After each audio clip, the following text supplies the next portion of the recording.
Hi, I'm Sandy Chucci. I'm from Team San Jose, Quarter 4, Team 1, and I'd like to share my game in the world with you, Project Baby Love. In 2004, I recovered from a serious illness. I came close to death, and when I got home, I realized that there were some things in my life I hadn't done enough of, and one of them was hold enough babies.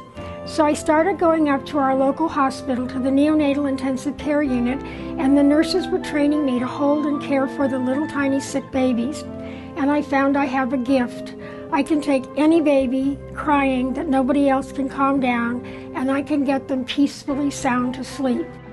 So I watched the NICU and how things happen and how busy the nurses get when there's emergencies, and sometimes more than one.